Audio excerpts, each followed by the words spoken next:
Stop-motion animation. I'm pretty sure everyone knows what this is, but I also think it's interesting what a broad range of associations you could instantly have with it. I know when I was growing up, I watched a bunch of LEGO stop-motion animations on YouTube, so that's what I immediately think of. I also tried to make my own, but they were never very good. I also grew up with these strange yet charming Christmas specials done in stop-motion claymation that are somehow both cozy and really unnerving at the same time. South Park is technically stop-motion, papercraft, whatever the fuck they do with that nonsense. If you had a peculiar childhood, or if you were British, same difference, you might have watched Wallace and Gromit. But I'm pretty sure the vast majority of people, when they think of stop-motion, they think of Coraline, Paranorman, Kubo and the Two Strings. These films by LAIKA Studios have sort of become the golden child of stop-motion. You know, the highest standard you can hold the medium to.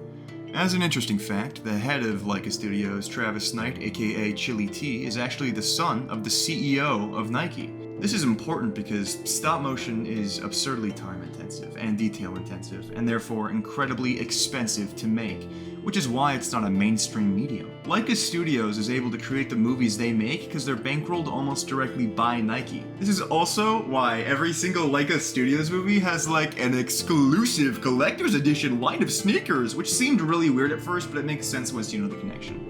Anyway, I think it's cool that they are doing that. That's one of the only cool things I've ever seen a corporation do. My point is just that LAIKA Studios can afford to take losses. A lot of their movies don't even make a profit, and that's something a lot of filmmakers can't afford. If you make a failure with how monetarily focused the entertainment industry is, you'll probably never make anything again unless you benefit from nepotism, but that's a different conversation. I don't say any of this to shit on LAIKA. I love what they do, and they're very clearly passionate artists. My point is, aside from a few very well-established studios like LAIKA and Aardman, or a few directors like Tim Burton and Wes Anderson, it's rare as hell to see a stop-motion film come out, feature-length, especially from an independent creator.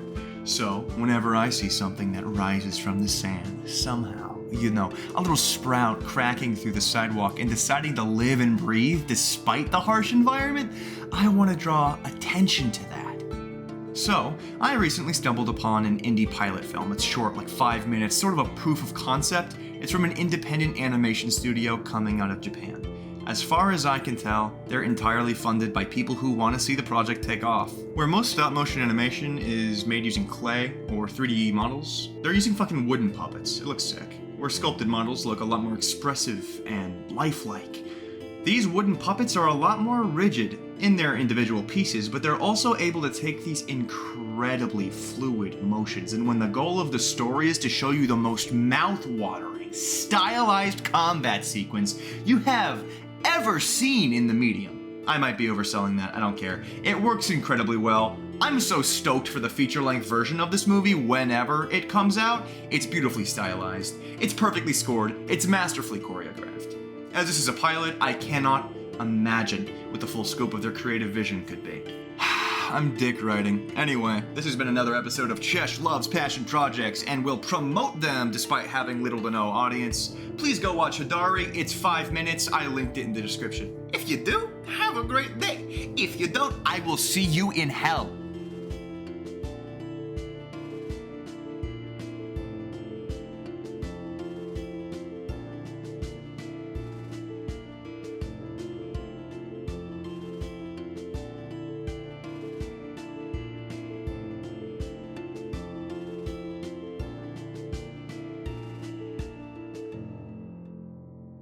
Stop! This is too much!